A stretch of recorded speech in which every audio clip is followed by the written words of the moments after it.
Bonjour tout le monde, bienvenue au 4e épisode de Point de lire, le balado littéraire du Forum jeunesse du Bloc québécois.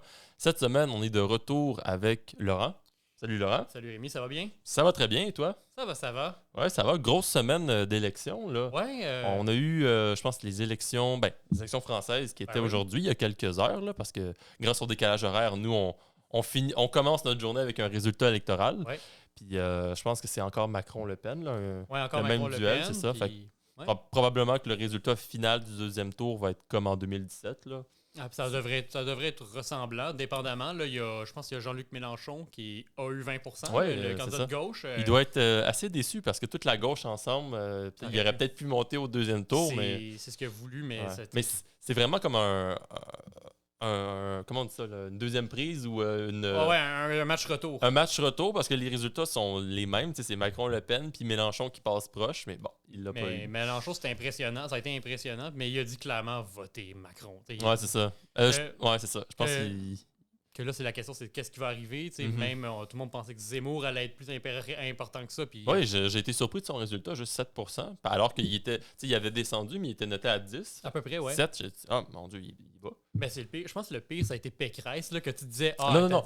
La pire, c'est Hidalgo. Ouais, Hidalgo, oui. 2% pour... Mais on disait qu'elle était poche tout le long. Ouais, c'est vrai. Pécresse, elle a juste dégringolé Ouais, au fil ouais. du temps. Là, ça, c'était. C'est une élection assez, tu sais, qui est pas surprenante pour les leaders, mais qui est surprenante pour ceux qui suivent.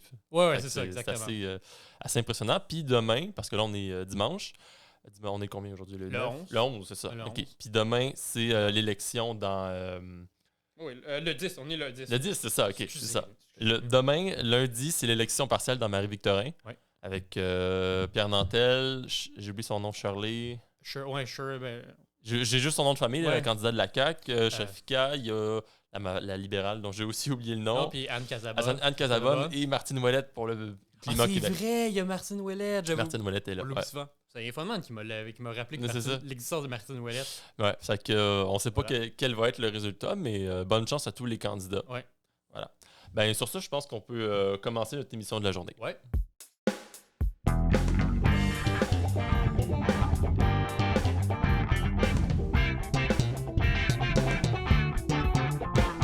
Donc, cette semaine, on est de retour avec une BD. La semaine dernière, on était avec Médéric pour 1984. Et cette fois-ci, retour à la bande dessinée.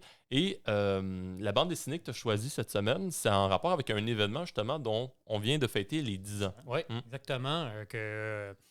Exactement, c'est les 10 ans de la grève étudiante de 2012, dit le printemps érable. Alors, il y a une BD qui est sortie il n'y a pas si longtemps que ça sur le sujet, on pourrait dire, qui s'appelle Rouge Avril de Sylvain Lemay et d'André Saint-Georges, qui était aux éditions Mécanique Je pense Générale. que tu la montes plus haut pour que Je la monte plus haut. un petit peu. Voilà. Belle couverture. La magnifique couverture, c'est ça, qui est sortie, je pense, en février. Il y a vraiment pas longtemps. 2022? 2022. OK, vraiment pour les 10 ans. OK. Oui, c'est vraiment sorti en même moment que c'est ça qui est sorti. Mhm. C'est ça que... Puis toi, je pense que tu as fait en plus la Ouais. grève étudiante. Fait que tu as comme un rapport intime avec ce. Ben, peut-être pas avec la BD en elle-même, mais avec c'est le rare, phénomène. c'est rare, j'ai des rapports intimes avec des BD. Mais... mais avec le phénomène des carrés rouges, tu l'as vécu. Ben en oui, fait. je l'ai vécu, mais moi j'étais au cégep à l'époque, que c'est... Et c'est ce que vivent des gens, ça se passe durant le cégep de l'Outaouais, je vous en parlerai plus longuement Ok. quand on fera le résumé de tout ça. Voilà. Que oui, je l'ai vécu personnellement, que c'était intéressant pour moi de dire, ben, faudrait le lire pour savoir c'est quoi, qu'est-ce que ça vaut exactement. Mhm. Puis t'as-tu participé aux manifestations, au vote? Oui. Ouais. Moi j'étais surtout moi j'étais à Bois-de-Boulogne dans le temps. Ok. Que moi j'étais la personne qui a été que moi j'étais plus un soldat dans la situation que nous on a dû piqueter tout le long parce que Bois-de-Boulogne ne voulait pas accepter notre grève. Donc à tous les jours, il fallait piqueter pendant Ok. 6 mois. Des réfractaires à la grève. Clairement classique de Bois-de-Boulogne, mais bon, c'est une autre histoire. Mais c'est ça que moi j'ai été là-dedans, que toutes les grosses manifs on les a faites, les manifs de soir, la manif du 22 mars, 22 avril, j'étais là, on était là jusqu'à la fin, que c'est ça a été toute l'expérience, je l'ai vécu en tant que tel. Je l'ai vécu en tant que Montréalais, que je l'ai vécu vraiment dedans la situation. Mais en même temps, comme un gars, moi j'ai passé mon adolescence à Victoriaville, donc j'ai aussi essayé d'aller mobber mes amis de Victo. Mhm. Ça pas été un grand succès, mais bon, ça, c'est une autre histoire. Ouais, il y avait-tu beaucoup de cégeps de région qui étaient mobilisés? Hey, Parce que, tu sais, moi, à cette époque-là, j'avais 11 ans. Fait que Oh mon Dieu. ça m'est arrivé au-dessus de la tête, Ouais. toutes ces histoires-là. Ça me Mais, rajeunit pas non plus. mais parce que, tu sais, ça a été très, très fort à Montréal. Ouais. Mais je sais pas si. Je sais que mon cégep à Joliette, il avait voté la grève. Mais est-ce que ça avait été aussi fort en région? Je sais pas. Là. C'est une bonne question. Je sais qu'il y a eu des journées de grève dépendamment des cégeps, mais une grève aussi intense, je pense que c'était beaucoup à Montréal, mais... OK. Ben, c'est à Victo, ça l'a brassé. Là. Ben oui, exact. Ah mon Dieu, oui. C'était je pense, le congrès du Parti libéral. Puis là, il y avait eu comme une émeute. Où, Ouais, les bus sont arrivés, puis... puis il y avait comme des images de police avec leur char. Ah, Puis le policier s'était fait battre ou quelque chose comme ça. Ah ouais, là. il y a le Ça avait char brassé. il y avait aussi le char de police qui a rentré Que dans c'est la ça. foule. Ouais. Non, c'était surréaliste. Et ayant vécu à Victo, je sais c'était où. Le Tu sais, Victorin. ouais, hey, je connais la J'étais là, place. le magasin où ma mère travaillait était littéralement en face. Mhm. Disons qu'on a fait beaucoup d'appels cette nuit-là et on n'a pas beaucoup dormi cette nuit-là. Yes, voilà. sir. Bon. Ben écoute, on est bien parti sur le sujet de la Ouais. grève. Fait que si tu veux nous décrire un peu Ben, de quoi parle la BD en elle-même, parce que quand même, c'est une grosse BD. Il y a combien de pages là-dedans? 300 pages, je pense. Ok, c'est vraiment une bonne brique. là. Ouais, c'est une bonne Ouais. brique. C'est... Ben, Puis tu sais, on reste dans l'aspect un peu policier. Là. On a une belle quatrième de couverture ici Ouais. avec une belle illustration quand même. Fait que je Ouais. sais pas si le roman, la BD en elle-même parle de la grève ou est-ce que ça parle ben, pendant la grève? ben moi, je dirais, si on doit résumer le truc, puis moi, je vous dirais, faites pas ce que j'ai fait. C'est horrible ce que je vous dis, mais moi, la chose qui m'est arrivée quand j'ai pris ce BD-là, on a l'impression, en regardant ce magnifique BD, aussi avec les images, que ça va parler de la grève étudiante, que ça va être vraiment centré sur la grève étudiante, que ça va être le sujet principal. La pub a été faite comme ça. Et malheureusement, l'histoire, c'est pas... Faut vraiment que vous le pensiez comme étant une BD qui se passe durant la grève étudiante et non une BD sur la grève étudiante. Ok. Que c'est vraiment l'arrière-fond de l'histoire. Parce qu'en tant que tel, l'histoire, c'est... l'histoire en tant que telle, c'est en très résumé parce qu'il y a beaucoup de sous-histoires. Il y a un petit peu une fresque là-dedans. Mhm. En tant que tel, c'est l'histoire d'un professeur de cégep et un de ses anciens étudiants Ok. qui vont... Tu peux ramasser tes notes. Ouais, j'ai des notes parce que des fois... Ben, tu peux les mettre à la table. Là, je vais mettre sur la table, ouais. plus simple. C'est l'histoire d'un prof du cégep de l'Outaouais et d'un de ses anciens élèves qui vont écrire une BD durant le printemps érable. Parce que c'est l'écriture d'une BD dans une BD. Puis ça va être encore plus méta parce que les auteurs de la BD sont eux-mêmes dans la BD. Oh, ok. Que c'est vraiment... Et ça parle de création de BD dans une BD où on voit la BD. Ouais. Ouf. Ouais, Ok. mais Leonardo DiCaprio a mal à la tête, lui aussi. Ouais. Mais en gros, c'est vraiment ça. C'est un mix entre un polar, parce qu'il y a des histoires aussi un peu les origines un peu les rapports avec le professeur qui s'appelle Réal et son père. Qu'on sait pas trop qu'est-ce qui se passe exactement. Il y a aussi des histoires de harcèlement avec une enquête où il y a quelqu'un qui se fait harceler, ou que le prof se fait accuser d'harcèlement par des lettres anonymes, mais il y a une enquête là-dedans. C'est aussi un roman social où on voit à la fois la vie d'un professeur au cégep mélangée avec la vie d'un étudiant qui étudie la BD, un peu paumé, avec toute une peu cette vie-là, et en même temps, une mise en abîme sur la création d'une œuvre dans une œuvre. Ok. Mais ce qui est intéressant dans cette BD-là aussi, c'est l'histoire de la création de cette BD-là, parce que à la base, le duo Lemay et Saint-Georges ouais. C'est leur deuxième BD qu'ils font ensemble. Ok. Puis c'est la suite indirecte, ou du moins, ça se passe dans le même univers que leur première BD qu'ils ont fait ensemble, qui s'appelle Pour en finir avec novembre, qui se passe sur une enquête avec des rapports avec les cellules de crise durant la crise d'octobre, qui a été faite en 2010 en tant que tel. Ça fait longtemps. Qui a été un grand succès, beaucoup de prix. Et malheureusement, ça a pris 12 ans avant de faire la deuxième BD. Ça a été vraiment un chemin de croix pour créer cette BD-là. Par exemple, premièrement, ils ont eu une année 2011 très difficile pour eux autres au niveau personnel. Et ils se sont dit, en 2012, on va se reposer, ça va bien aller. Il y a eu la grève parce qu'un des professeurs, c'est Sylvain Lemay, si je me rappelle bien, est lui-même professeur de cégep. Lui-même, il a vécu la grève étudiante de son côté. Ça a duré. Est-ce que ça a duré une année complète, la grève? Ça a commencé. Ça avait-tu commencé en 2011 puis ça s'est continué en 2012? Je dirais que ça a commencé en 2000. Si je me rappelle bien, là, Ça a commencé en 2012. Ça a commencé en 2012, mais genre début 2012. Puis ça. Ça finit avec l'élection en 2012, par Ouais, contre. ça finit Je en me rappelle 2012. plus, je me rappelle plus c'est Il y quand a eu une l'élection. période de pause durant l'été à cause qu'on voulait pas instrumentaliser la grève pour l'élection. OK. Mais comme on est revenu à l'école, moi je suis revenu à l'école en septembre, puis j'ai commencé l'université en plus. Moi j'ai commencé Ok. l'université plus tard. J'ai eu 2 mini-sessions. Ça a été- OK, fait que c'est vraiment juste pendant le printemps, d'où le nom printemps. Printemps érable. Mais ça s'est pas étalé sur l'été ou l'automne. Pas, Pas vraiment. un peu, Un mais peu, beaucoup ok. moins. Mais comme on rentre dans des vieux souvenirs de militants, là, Ben ouais, ça- ça fait longtemps. Ah, mon Dieu. on n'a pas pris les dates en note, là, tout Ah, ça. Là. Non, c'est ça. Puis c'est ça. Puis ça a été beaucoup de temps, ça a pris beaucoup à créer. Premièrement parce que le milieu de la BD québécoise, ben, c'est un milieu qui est pas payant. Tu gagnes rarement ta vie avec une BD en tant que telle. La littérature en général, puis surtout, ben, tu sais, mine de rien, la littérature québécoise, c'est un marché. Si on veut parler en termes de marché, c'est un marché assez restreint. Donc, C'est ça. il faut vraiment que tu sois passionné pour faire la BD puis que tu aies les moyens de la faire. Là. Et c'est ça que ça a fait que, ben, autant André Saint-Georges qui est graphiste, je pense, de formation, je pense qu'il est, c'est ça, il est graphiste, il est dans vraiment le milieu de la création visuelle, puis que lui, il a été très occupé pendant les 6 années suivantes, mélangé avec le fait que il y a Sylvain Lemay, il est professeur de cégep, que les autres faisaient ça un peu à tâtons, puis ils ont vraiment fini par remettre ça sérieusement en 2020 ou en 2019 pour comme vraiment se mettre à table. C'est un gros report. Là. Ouais, c'est un gros report. Un report de 8 ans, là, c'est... Ben, pour te dire à quel point c'est un report, premièrement, à part la base de l'histoire qui est similaire, Mhm. le contexte de l'histoire se passait même pas durant la grève de 2012. Elle devait se passer à la base durant le sommet de Montebello en 2017. En 2007.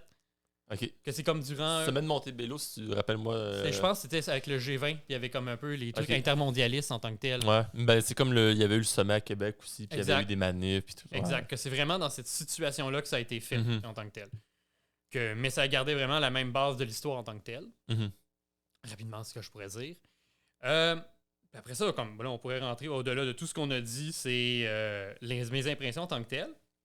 Mais en tant que tel, le dessin, ben, si on peut voir un Ouais, peu, c'est je peux le montrer aux gens. C'est un dessin assez minimaliste. en fait. minimaliste. Ouais, c'est assez minimaliste. Là, Ouais, c'est minimaliste. Mais je pense que dans le contexte de la BD, ce qui est important, c'est vraiment le message. Exact. Et pas nécessairement les dessins en eux-mêmes. Là. Je veux pas non plus vendre trop de punch Non, en montrant trop d'images. Non, c'est ça, il est pas incorrect. C'est sûr que des fois, ben c'est ça, c'est minimaliste, c'est sympathique, ça met le message. C'est sûr que c'est pas le meilleur dessin que j'ai vu, c'est très dynamique, mais ça mène à un peu ce qu'il y a à amener. Tu sais, c'est très direct dans ce qu'il y a, qu'est-ce qu'il veut amener. Le rythme de l'histoire est un peu lent, sans être ennuyeux, c'est un peu saccadé par moments. Il y a des moments où, par exemple, dans la BD, il y a des moments où ils vont commencer à se parler. Puis les deux vont comme. T'as juste une image de deux personnes en train de se regarder face à face. Tu reviens avec la situation. Tu reviens avec comme ils parlent. Des fois, ça donne une impression un peu rigide, un peu. C'est ça, saccadé, rigide, un rythme un peu étrange. Mais en même temps, je vais en parler plus tard, mais c'est peut-être un peu ce qu'ils voulaient faire dans le côté réaliste de la grève, un peu le côté un peu lancinant de un peu la temporalité qu'on sait plus trop on est dans quoi exactement. Mhm. OK. Mais des fois, t'es là, OK, qu'est-ce que tu veux m'emmener? Je sais pas. Mais c'est ça en tant que tel. OK. L'histoire est sympa. L'histoire est sympathique. Des fois, ça va à la fois très lentement et très rapidement. Des fois, tu as l'impression que ça va en surface. Mais l'intrigue générale est sympathique. Elle est surtout le petit côté policier, l'espèce de découverte de l'autre. Ça donne le goût de lire la première œuvre parce qu'il y a beaucoup de référents à la première œuvre que Ok. malheureusement, j'ai pas lu. Je n'ai pas tout le temps de lire tout dans la vie, malheureusement. J'aimerais bien, mais voilà. Mais ça amène à un peu, c'est ça, ces histoires-là. C'est un peu c'est ça. C'est assez sympathique, mais c'est pas enlevant. T'étais pas comme, OK, il faut absolument que je le lis tout à soir, sinon je dormirai pas de la nuit. Ça m'amène à parler de plusieurs thèmes que la BD apporte, puis qu'on a vaguement parlé en tant que tel. Premièrement, ben, le parallèle avec la réalité, ça veut dire comme tout le rapport avec le fait que ce soit une œuvre qui parle d'une œuvre dans une œuvre. Que, par exemple, les auteurs de la BD elle-même sont eux-mêmes dans la BD dans qu'ils le- écrivent. qu'ils écrivent. Ils ont même des conversations, les deux ensemble, Dans la BD? dans la BD. Et même les personnages, ils interagissent, par exemple, ils interagissent ensemble. Par exemple, Gaston, qui est le BDiste, l'élève qui fait la BD pour son prof, va voir Sylvain Lemay pour avoir des corrections de la BD en tant que telle. Ok. Il y a un peu il y a un côté très méta qui est assez sympathique. Mhm. Surtout que c'est toute la mise en abîme de la création d'une œuvre, qui a été une création difficile, dans un contexte difficile, ce qui est un peu l'histoire elle-même de la création de la BD elle-même. On me suit tout le monde me suit encore. On C'est suit, bien. on suit. C'est bien. Ce qui est intéressant aussi, c'est toute la difficulté. Ça montre beaucoup la difficulté d'une création, surtout dans une période de crise où tu as d'autres choses à penser. Surtout entre les deux personnages principaux, qui sont deux personnes de deux générations différentes, qui ont des parcours différents. Mais c'est tout le rapport dans une création, surtout à plusieurs, de comment tu vois l'œuvre continuer. Comment tu vois, par exemple, les choix de création. Par exemple, il y a des personnages qui disent OK, mais tes noms font comme personnage du 19e siècle. Peux-tu comme donner des noms de personnes normales au lieu d'appeler ton personnage. Je pense que c'était assez fun. Où il était comme peux-tu donner comme un nom comme. Ah, mais quoi que les noms du 19e ou du 18e ont quand même un petit côté. Je sais pas. Moi, j'aime bien. Tu sais, un nom comme ça, j'aime bien ça. J'aime bien genre les noms genre Théophile ou Ouais. Isidore. Tu sais, je trouve ça beau. Hein. Mais c'est beau, mais t'appellerais-tu ton enfant de même? Pourquoi pas? Ça serait un autre débat. Ce serait un autre débat, c'est ça. Ouais. Il y a aussi, ce qui est intéressant aussi comme autre sujet qui est intéressant, c'est la quête de réalisme dans la BD en tant que telle. Que ce soit dans les décors, le déroulement, tu as vraiment l'impression d'être dans quelque chose de réel. Les marques McDonald's, ben c'est la marque McDonald's, par exemple. Puis c'est aussi dans le rapport méta, il parle de la création puis du rapport qu'il faut que ce soit le plus réaliste possible quand tu crées une œuvre. Mhm. Que ça soit dans la... comme il faut que tu prennes des photos pour être capable de dire, OK, mais quand tu vas dessiner, ça va être le plus réaliste possible. On va trouver le bon angle, avoir des détails sur l'environnement autour. Ouais. Puis c'est un peu ça, comme tu sais, comment. Puis aussi dans le rythme, qui est aussi toute cette quête de réalisme dans le livre qui peut donner, qui est pas très romantisé, mais qui est un peu dans un parcours monotone dans une situation exceptionnelle. Mhm. Ce qui est un peu ce que tout le monde a vécu dans la grève. Là. C'est pas, on n'est pas dans la série La Révolution qui est super comme on se sacrifie pour la grève. Non, on est comme vraiment dans le monde normal qui ont vécu la grève, qui est surtout un peu éloigné. Mais j'en parlerai dans mon autre point. Mais c'est ça, que ça fait des personnages très réalistes qui sont le fun. Puis qui nous rappellent, on a tous vécu des personnages qu'on voit dans la BD. Par exemple, le prof Réal, qui est un espèce de prof. Le prof cool qu'on a tous eu au cégep de littérature. Un peu qui est un peu grand frère, qui essaie de t'amener un peu plus loin. Je sais pas si t'as connu ça. On n'a pas eu les mêmes profs de littérature, je pense. Ah, ok. Mais tu sais, j'ai eu d'autres profs dans d'autres matières qui étaient comme ça. De littérature. Mais malheureusement, mes profs de littérature au cégep étaient. Il y en a deux qui ont été bons, puis le troisième a été catastrophique. OK. Donc, le prof de quatrième, vous savez où vous pouvez vous plaindre dans les commentaires, Ouais. s'il vous plaît. On a combien de cours de littérature au cégep? 3, je pense? 4? 4. Je me rappelle plus du quatrième, mais le troisième était catastrophique. OK, tant que ça. Ouais. Ah, déjà.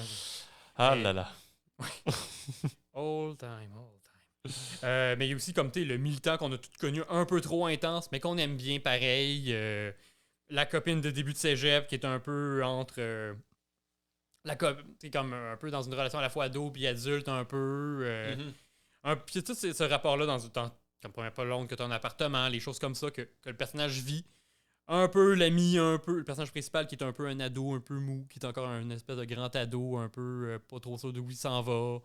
Tu sais, il y a ce côté-là réaliste qui est le fun, qui peut créer une monotonie, mais qui est vraiment dans la volonté des auteurs de créer un truc Ben, réaliste. c'est ça. Au final, c'est quand tu t'approches de la réalité, le problème, c'est que tu t'identifies tellement à l'histoire que tu peux dire, ouais, mais au final, c'est quotidien, puis c'est ce que j'ai vécu moi-même. Ouais. S'il n'y a pas un aspect un peu, je veux dire, excentrique ou exotique dans l'histoire, peut-être que des fois, tu vas te dire, bon, ben, au final, c'est assez monotone. Tu sais, ce qui est le problème de la réalité, parce que souvent, dans les histoires ou dans les romans, tu sais, on met souvent l'accent sur les grands événements, mais on voit jamais le personnage principal manger son lunch ou aller aux toilettes. Exact. C'est ça, mais tu sais, le réalisme, c'est comme on va le montrer, mais tu sais, J'aurais tellement aimé ça dans Seigneur des Anneaux, mais bon. on les voit jamais comme. Ça dure 12 heures au complet. On les voit jamais prendre une douche, manger, aller pisser. Tu sais, on voit juste les combats héroïques. Ouais, mais c'est ça. Ouais, je pense qu'il y a beaucoup. Ouais. tu sais, Sam là, qui a un mal de ventre, tu sais, je peux pas continuer, j'ai mal au ventre. Tu sais, Ouais, c'est on ça. voit jamais ça. Une tu sais. crampe, là. Ouais, c'est ça. Ou une pierre dans la chaussure. Ouais, ou c'est ça. Ben, tu vois Aragorn se péter le pied, mais bon. Ouais, mais. Dans le 2, mais. Oh. Trop lu ces films-là. Mais ça nous ramène à mon point peut-être un peu plus gros, qui est le parallèle avec la grève étudiante, que un peu c'est ce qu'on s'attendait tout. Que moi, c'est ce que pense qu'il est une partie qui est très importante. Surtout de comme ce qu'on m'avait promis. Ben, que la Ce qu'on nous a vendu. Ce qu'on m'a vendu. Ce qu'on m'a vendu. Ce qu'on m'a vendu, tu aurais tout à fait raison. Ben, jusqu'à un certain point, il y a des trucs qui sont très intéressants dans comment vivre la grève, du moins pour ceux qui sont des monsieur, madame, tout le monde, qui ont vécu la grève un peu de manière éloignée. Je trouve que c'est comme, il y a un beau rapport, beau parallèle, comment ils l'ont fait, comment ils l'ont emmené. C'est quand même assez intéressant. Premièrement, ben, le fait que la vie continue malgré la grève, que c'est pas juste les gens, tu vivais la grève à tous les jours, que c'est un peu la vie de tout le monde, comme le rapport avec les parents, le fait que la vision un peu extérieure de la grève, surtout que ça se passe dans un cégep en Outaouais, que tout le côté comme, ben, c'est un peu loin, on le vit un peu, on veut être là-dedans, mais en même temps, c'est difficile. Ouais, ben c'est toujours le problème du militantisme ou de la politique, c'est que souvent, tu as les grands événements ou les grands mouvements qui sont concentrés à Montréal et à Québec. Trois-Rivières, Sherbrooke, des fois aussi, là, mais comment les régions ou les provinces ou les petits villages peuvent faire partie d'un mouvement, souvent dans les métropoles, c'est ça le problème. Est-ce que le mouvement est capable d'aller chercher ces gens-là, puis est-ce que ces gens-là sont capables d'être assez motivés pour venir? On pourrait en parler longuement, mais aussi le fait que souvent dans les petites villes, ben souvent le maire, il est là très longtemps, puis tout le monde va voter pour le maire, qu'il y a quasiment comme du 90% de gens qui vont voter pour lui. Autant que pour le député, souvent souvent des comtés gagnés. Il n'y a pas de. Ben, la sociologie de région, souvent, se porte moins aux grands mouvements sociaux. T'sais, c'est souvent en ville que ça bouillonne puis qu'il y a vraiment du monde prêt à brasser la cage. Mais on ne dit pas que les régions sont intellectuellement mortes. C'est juste que souvent, les jeunes vont en ville pour étudier. C'est là que ça se passe. Tandis qu'en région, des fois, même si on est jeune, on a la maison, la famille, la job. Puis c'est plus facile de faire une mob au centre-ville de Montréal que dans le village. Parce que dans le village, il y a un peu de monde, mais souvent, ils sont éloignés. Il faut prendre le char. C'est vraiment... Même à Victo, c'est comme le Victorin. C'est pas dans le centre-ville. C'est pas dans le centre-ville. C'est un peu éloigné. Le cégep? Non, le Victorin, là où il y a eu l'émeute, c'est pas devant le cégep. Le cégep est au centre... Ben, même pas. Je veux dire, on peut parler. C'est parce que c'est une rue. C'est la Maine. Voilà. On va parler d'autre chose. Voilà. Ce qui est intéressant aussi, c'est le clash générationnel qu'on a dans les militants, entre les vieux et les jeunes militants. Mm-hmm. Autant le prof qui rappelle son vieux temps, qui dit « Ah oui, moi j'ai fait ça, non, puis qui fait même un peu bougon parce qu'il est même invité dans une soirée d'ado, puis tout le monde est comme « OK, qu'est-ce que tu fais là? » Pourquoi le prof est là? Qu'est-ce qui se passe? Ben, il est chumé avec le personnage. Non, c'est ça, mais les jeunes qui voient le prof débarquer, genre, ouais, il y a 20 ans de différence. C'est chose de même, ouais. Passe? Ouais. Et aussi le fait que comme le clash aussi avec comme l'étudiant qui veut militer, mais aussi l'autre qui est comme je sais pas trop ce que je veux exactement là-dedans. Mm-hmm. Ce rapport-là du on était mieux avant dans nos grèves étudiantes, quand je veux rappeler à tous les militants, à toutes les ces militants que je respecte énormément, mais les plus grosses grèves qu'il y a eu, les plus grosses grèves et les plus grosses manifs qu'il y a eu dans l'histoire du Québec, se sont faites durant le printemps érable et durant notre génération en tant que telle. Faux. La plus grosse manif, c'était en 2019 pour le climat. Ah, mais c'est ça, mais je veux dire... je viens de t'avoir là-dessus. Non, mais je veux dire, c'est dans notre ce que je veux dire, c'est dans notre génération en tant que telle. Oui, je comprends. Non, mais je voulais juste te planter comme ça. Alors, c'est parce que là, c'est le jeune qui veut attaquer le plus ou moins jeune. Ouais, c'est ça. Non, mais le mouvement en lui-même a duré très longtemps. Puis on était surpris de voir la mobilisation qui faiblissait pas. Là. Non, mon Dieu, oui. On était tout le temps. Le pire, je pense que c'est l'inverse. C'est plus ça avançait, plus ça commençait à brasser fort. Ah oui, puis, oh mon Dieu, moi, j'en ai vu des chars brûlés. Là. Ah ouais, c'est ça. Il y a des manifs que ça dégénère. Ouais. Mais tu sais, c'est ça. Quand tu as des étudiants qui, au final... Est-ce que les sessions ont été annulées? Non. Non. On a été... Non, moi, j'ai pu finir ma session. Puis après ça, moi, je suis rentré à l'université. Je rentrais à l'université, en plus, en octobre. Parce que nous, on a eu un mois décalé. OK. On a eu comme... C'est ça, vous avez été décalé en juin, si je me trompe pas, dans le cégep. En partie en juin, puis en partie en... Dans mes souvenirs, c'est en partie en juin et en partie en septembre. Ouais. Hey, ça a été je me souviens que j'ai des vagues souvenirs. Je me souviens que ça a été un bordel administratif pour que les sessions, les profs, tout puissent matcher. C'était l'enfer. Ouais. Mais ça amène aussi, quand on parle de ça, de comme cette volonté de la grève, c'est aussi comme quand on parlait d'un prof, c'est aussi l'image d'un prof qui est sympathique. On a tout, durant la grève, moi j'ai eu une professeure, que je ne dirai pas le nom, mais qu'elle va se reconnaître si elle écoute mon balado. Une prof qui a été là durant notre grève, qui a été là durant nous, on était un petit programme. Moi j'étais en histoire civilisation. OK. Et une de nos profs, s'arranger pour stresser de calmer les étudiants stressés par la grève en tant que telle. Elle discutait avec nous autres, elle voyait que si on tout était bien. Elle a tout essayé de comme un peu nous s'arranger qu'on soit bien là-dedans, un peu comme le personnage de Réal dans le livre, un peu qui essaie d'être un peu un grand frère face au personnage de Gaston, qui est un peu un grand ado de dire comment tu veux vivre ta vie, les choses comme ça. Puis je pense aussi que cette prof-là en tant que telle, la prof que je parle de ma prof en tant que telle, ben, ou même elle était une ancienne militante, mais elle ne l'a jamais dit. OK. Mais tu sais, il y avait un côté comme, regardez, ça va bien aller, les gangs. Ça me rappelle la grève en elle-même aussi, qui est la pré-grève, mais aussi la grève hors Montréal, on en parlait beaucoup, est très, très bien retranscrite dans la BD parce que c'est vraiment comme, un peu, la grève est un peu comme une sorte d'épée de Damoclès, une espèce d'orage au loin. Et là, comme on entend tout le temps un peu loin, il y a un cégep qui vient de déclarer la grève. Un autre cégep vient de déclarer la grève. Il y en a 10. Puis bim, t'es dedans, puis là, t'es comme, OK, qu'est-ce qui vient de se passer? C'est un peu horrible aux personnages qui vivent leur vie quotidienne normale et tout d'un coup, ils arrivent, puis ils sont tout d'un coup dans une manifestation avec la police qui est dans leur cégep. Ils savent pas comment réagir parce qu'ils s'attendaient pas à ça. Que ça allait là, que c'est un peu ça que nous, on a tous vécu parce qu'on se disait, ben non, ça va pas revenir. Même nous autres à Bois-de-Boulogne, on disait, on est Bois-de-Boulogne, on n'est pas un parti de grévistes. On a été 6 mois en grève.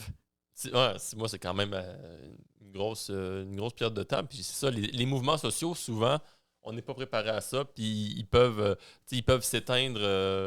La petite flamme peut naître puis s'éteindre rapidement. Ou sinon, tu te dis, c'est juste une petite flamme, il n'y a pas de problème. Exact, ça s'enflamme. Ça s'enflamme. Que c'est exactement ce que cette espèce de rapport-là à la grève, l'après-grève que moi j'ai vécu, ça ressemblait beaucoup à ça. Surtout quand t'es pas l'ultra-militant qui est là, c'est vraiment du monde ordinaire. Okay. Ce qui est intéressant aussi, c'est toute cette espèce de rapport des cégeps hors Montréal, comme on parlait, des manifs hors Montréal, qui est vraiment présent dans ce BD-là en tant que tel. Moi, ça me rappelle beaucoup quand je disais que j'ai passé mon adolescence à Victoriaville. Ben, moi, je suis allé à Victoriaville voir mes amis, voir comment ils vivaient la grève. Puis eux autres, ils avaient fait 2-3 jours de grève, puis essayer de les mobber, les égosser un peu. Je dis bonjour à tout le monde de ça, je vous aime toutes. Puis que certains se soutiennent, certains ne veulent pas. Puis bim, il y a eu des contre-mouvements. Il y a des contre-mouvements. Les carrés verts. Les carrés verts, ou les gens qui sont foutés un peu. Qui étaient comme, ben là, qu'est-ce que je gagne à ça de plus? Je m'en vais pas à l'université. On va donner ça aux riches. On va donner des trucs aux bourgeois. Il y avait tout ce rapport-là aussi qui existait. Puis bim, là, tu as la manifestation de Victo, puis là, tu sais pas comment réagir à ça, tu essaies d'appeler ton monde, comme on avait parlé tout au long. L'autre chose qui est intéressante dans la BD, puis que je parle depuis le début du fait que le rythme de la BD est un peu dur, est un peu rigide, est un peu lancinant, un peu long, mais ça ressemble vraiment à quoi ça ressemblait vivre la grève tous les jours. Surtout probablement pour les gens qui l'ont vécu de loin. Parce que tu es un peu dans une période... Surtout t'es dans une période de flottement. Un flottement, une incertitude, puis c'est pas des manifs à tous les jours. Des fois, c'est juste, le cégep est fermé, puis c'est pas rien. Le fermé. Nous autres, on devait aller le chercher, on devait faire des convos, on devait aller aller dans des convocations qu'on faisait à tous les jours. Mais... Ouais, ça, pour un étudiant lambda, c'est ça, c'est... la majorité du temps, il se passe rien, puis t'es en vacances forcées. C'est ça, que t'as une espèce de période de flottement où ça va très, très, très, très, très, très vite. Ça va très lentement. Que là, t'es un peu comme... Puis là, t'es dans une période où, OK, qu'est-ce que je fais de ma vie? J'ai 20 ans ou 18 ans. Puis là, oui, ça change tes projets. Ben, ça change tes projets, mais même là, puis nous, moi, je connais beaucoup de gens que... C'est un beau parallèle avec c'est un excellent parallèle que tu fais, parce que dans la BD, le personnage de Gaston, ben lui, il a le temps de faire la BD pour son prof à cause de la grève. Et ça, ce rapport-là, autant que tu fais des projets. J'ai un ami qui a écrit un roman au complet durant la grève. Il n'est pas beaucoup sorti de chez lui. Mais il a écrit un roman. D'ailleurs, ça nous donne un petit coup pour le prochain épisode. Il y a des jeunes qui, c'est ça, la crise de la COVID, il y a du temps en masse. Là, je veux dire, les sessions ont continué en ligne, mais tu es chez toi, tu n'as plus le voyagement à faire, tu as du flottement, tu as du temps en masse pour faire des projets.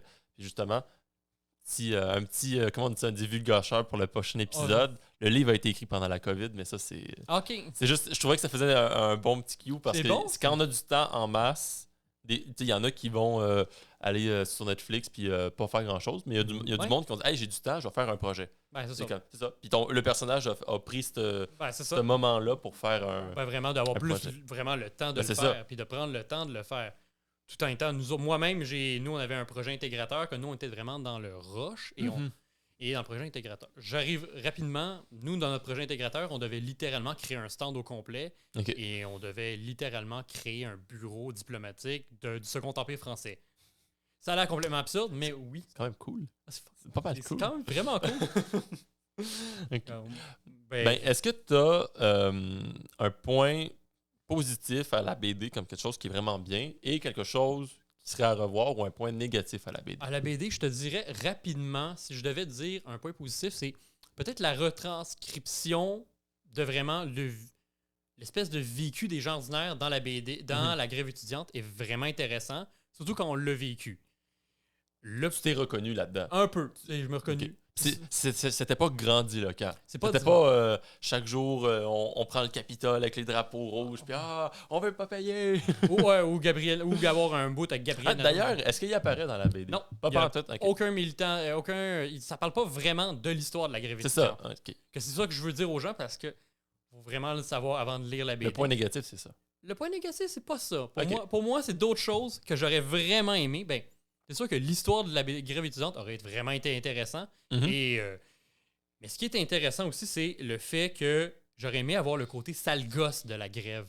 Le côté du refus de l'autorité, de bloquer des rues, de piqueter, de gosser le gouvernement. L'espèce d'effervescence qu'on a eue à ce moment-là, qu'on a vécu, de dire « Hey, on peut changer le monde ». Il n'y a pas vraiment dans ce BD-là. Que c'est peut-être ça que j'aurais aimé que ça aille plus loin dans ce côté-là, un peu plus mordant. Tu veux dire que la grève a un côté très technique? Qu'il n'y a pas. Parce que il y a l'aspect, on va dire révolutionnaire entre parenthèses, là, mais c'est ça, l'aspect un peu changeons les choses et pas dans la BD. Pas vraiment. C'est plus la grève est là, puis exact. elle se passe. Elle se passe. Tu as un personnage qui s'appelle la Guevara, qui est la militante très, très intense, qu'on a Toute référence à un personnage qui a vraiment existé est fortuite. Exact. Que c'est ce personnage-là, mais c'est ça reste très... Ce personnage-là, l'émanation du côté un peu rebelle, mais... Pas pipi. C'est très en surface. Okay. C'est très... Le personnage, même, on rit un peu d'elle parce qu'elle sait pas trop de quoi elle parle. Mais est-ce que le côté, on va dire, calme de la grève est pas justement réaliste par rapport au cégep de région? Parce que ça se passe en Outaouais. Peut-être que si on avait fait le roman à Montréal, ça aurait été... Il y aurait eu... Ça aurait été complètement mettons, à l'UQAM, il y a des groupes là, militants hyper motivés. Peut-être que dans le cégep de l'Outaouais, en fait, ça retranscrivait la réalité que la grève était plus un mouvement d'éloigner. C'est ça, je dirais un mouvement dans lequel on est embarqué parce que tous les cégeps ont un peu embarqué, mais au final, il n'y avait peut-être pas de base militante sur laquelle s'appuyer, peut-être. Peut-être c'est ça. Au final, ça reste réaliste. Ça reste réaliste. Peut-être que le manque peut-être que c'est de bougeotte, ça vient... C'est peut-être moi aussi, personnellement, qui aurait aimé ça. C'est peut-être ça aussi beaucoup, mais en même temps, ça demeure intéressant de ce que tu emmènes. Mais c'est ça, c'est peut-être... C'est ça, c'est plus le côté peut-être de dire que, comme je dis à tout le monde, n'oubliez pas, je vais le répéter encore une fois, ce n'est pas une BD sur la grève étudiante, c'est une BD qui se passe durant la grève étudiante. Puis c'est important de le dire, parce que c'est vraiment ça qui peut peut-être péter votre attente de ça. Peut-être que vous allez le plus aimer que moi. Si je peux faire un espèce de parallèle, je sais pas si c'est un parallèle boiteux, mais tu sais, les jeux, mettons, Assassin's Creed, c'est toujours une histoire parallèle à un événement historique. Par exemple, il y en a un qui se passe pendant la Révolution américaine, mais au final, il y a très peu de la Révolution américaine est en arrière-plan. Tu vois les personnages historiques un peu, mais si tu te concentres pas là-dessus, tu fais ton histoire à côté. C'est la même chose. L'histoire principale, c'est l'écriture de la BD. Exact. Ce n'est pas la grève étudiante, ça se passe pendant, puis ça vient apporter quelque chose. Mais, comme je le dis, ça demeure une BD intéressante, qui est appréciée, qui est une location sympathique, qui est un livre sympathique, ce sera pas douloureux à lire. Mais c'est sûr que moi, ce que j'aimerais vraiment voir à un moment donné, peut-être dans quelques années, dans 5 ans, 10 ans, d'avoir une vraie BD sur l'histoire de la grève. Puis d'un peu ce rapport-là de mémoire qui peut être intéressant dans cette grève étudiante-là. Ouais. Même si c'est fait par quelqu'un que je n'ai pas les opinions similaires, ça sera intéressant. Mais c'est peut-être encore un peu tôt pour faire une BD strictement historique sur ce mouvement-là. Ça a juste 10 ans. C'est ça. Ben, Tu sais, puis tu sais, si on fait... si on commence à faire des BD sur les personnages, mettons, tu sais, Jean Charest qui était premier ministre à l'époque, ben, il va peut-être revenir dans la vie politique. Parce que c'est toujours touché de faire je comprends. des revues historiques avec des personnages ou des gens qui sont encore actifs dans la politique. Tu sais, une BD sur René Lévesque, quand René Lévesque était encore vivant, peut-être que ça n'aurait pas été... Ça aurait été différent. Ça aurait été différent. Ben c'est ça. Fait qu'il faut laisser maturer un peu. Un peu. Mais c'est ça. Mais c'est aussi le rapport de mémoire. Souvent, les gens vont plus témoigner un peu plus tard dans leur vie. Mm-hmm. Mais ça demeure quelque chose qui serait intéressant à lire. Faire, ouais. C'est ça que c'est surtout le point que je trouve intéressant dans tout ça. OK. Mais je sais pas si tu voulais que je fasse ben, tu peux faire une petite conclusion, mettons, sur le livre. Ouais. Ben, moi, c'est ça. Ben, je l'ai déjà. Ah, OK. Bon, ben veux-tu que je fasse rapidement, si vous voulez vraiment une BD sur un peu le rapport des grèves ou un peu plus politique, un peu plus rapidement, une petite, ça serait bien. Liste rapido qui va vous rappeler un peu votre vingtaine ou comme pour les plus vieux, mais aussi comme peut-être la vie scolaire. La vie scolaire que peut-être certains étudiants universitaires dans ce monde post-Covid ont peut-être moins vécu. Si vous cherchez une BD vraiment le fun à lire, ça c'est sur un peu un mouvement de grève ou du moins un mouvement révolutionnaire. Il y a Le Cri du peuple de Vardy et de Tardy. Excusez-moi, Ventry et Tardy, qui est sur la Commune de Paris, qui est une... pas pire, ça. Qui c'est vraiment bien fait, puis c'est vraiment du début, vraiment vraiment des tout débuts jusqu'à la toute fin, où tu plein de gens différents durant cette grand mouvement qui va durer 3 mois. Si je me rappelle bien, c'est en 2 ou 3 tomes, puis c'est écœurant. Okay. C'est vraiment excellent. Okay. Sinon, récemment, j'avais lu la BD Tiananmen, qui est sur l'histoire de la grève, mais aussi de son échec, du point de vue d'un de ses militants. Parce que c'est vraiment... c'est un militant de Tiananmen qui raconte comment ça s'est passé. Oui, puis c'est vraiment basé sur le vrai témoignage du monsieur qui a vécu la grève de l'intérieur. Qu'on voit tout le mouvement où on fait comme « OK, c'est gros en maudit », puis qu'on comprend tout ce qui a amené à... sinon, si on veut chercher peut-être une BD où c'est vraiment le contexte, si vous voulez vraiment une BD, vous dites « Moi, là, je veux du récent. » Il y a une BD où le contexte historique, un contexte où il y a une grève ou du moins une révolution avec une campagne électorale, ça s'appelle Football Fantasy, qui est une BD un peu de science-fiction, avec un look qui fait très années 90 dans le style de nos dessins animés de notre enfance. Mm-hmm. C'est très particulier.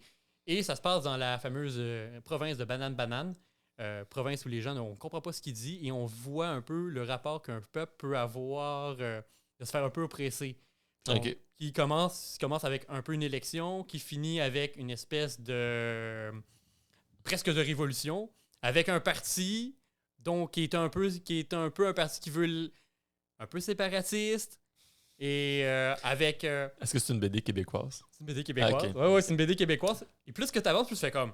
Attends une minute, ça parle du Québec. Encore là, toute référence à un lieu ou quelque chose qui existe vraiment est totalement fortuit. Avec leur héros national qui s'appelle René le Pape et de Maurice Blanchard, le joueur de hockey qui se fait insulter et qui se révolte. Mm-hmm. Il y a tout ce rapport-là. Mais ça, c'est l'arrière-fond de l'histoire. Parce qu'il y a toute une autre histoire de science-fiction avec des pouvoirs psychiques. Mais bref, une excellente BD de 500 pages, c'est un excellent achat. Et pour finir, puis là après ça, j'arrête parce que sinon on va me... après ça, là il y a Rémi qui me regarde avec un drôle de regard. Je te niaise. Il y aurait pour les BD peut-être un peu plus sale gosse et un peu vie étudiante. Il y a deux excellentes BD si vous avez l'occasion. Et ça pourra être un sujet de BD. Il y a une BD que vous voyez là, que vous avez le goût, vous nous le dites, puis on s'organise. Laurent va lire ça pour nous autres, là, puis il va nous faire un résumé. Oui, il les a déjà lus. Il y a Le Petit Chat, qui est une histoire qui commence avec une histoire de base de 2 gars qui doivent s'occuper du chat de leur ami qui est mort. Et ça, c'est l'excuse pour une histoire de 2 gars épais qui vivent des histoires de gars épais. Et c'est très, très drôle. C'est extraordinairement drôle et très triste à la fois. J'en dis pas plus. OK, on laisse le suspense pour le monde. C'est ça. Et il y a la BD que je suis en train... qui est dans mon sac en plus, Wendy, qui est une BD sur l'histoire d'une fille qui est je pense, en histoire de l'art, qui fait sa maîtrise et qui procrastine et qui a tout le rapport un peu trash d'étudiant. C'est très, très drôle. Ça sera peut-être la BD d'un prochain épisode. Ouais. Peut-être à la prochaine fois. Ouais. Voilà. Ben merci, merci Laurent pour les suggestions de BD. Ça me Je fait suis sûr plaisir. qu'il y a bien du monde qui vont aller taper ça sur, Ça. sur Google puis essayer de. Bon, c'est disponible en librairie. C'est la librairie, Ouais, à la bibliothèque. Peut-être les plus récents, le problème, c'est tout le temps qu'il y a déjà une file. Là. ouais. C'est Mais souvent en ça qui est général, ils sorti. sont assez Ok. disponibles. Oui. Parfait. Ben, merci Laurent pour cette bonne description de la BD. Alors on rappelle, c'est Rouge Avril, juste ici. Puis ben, j'espère que l'épisode vous aura plu. Et sur ce, on vous dit à la prochaine fois.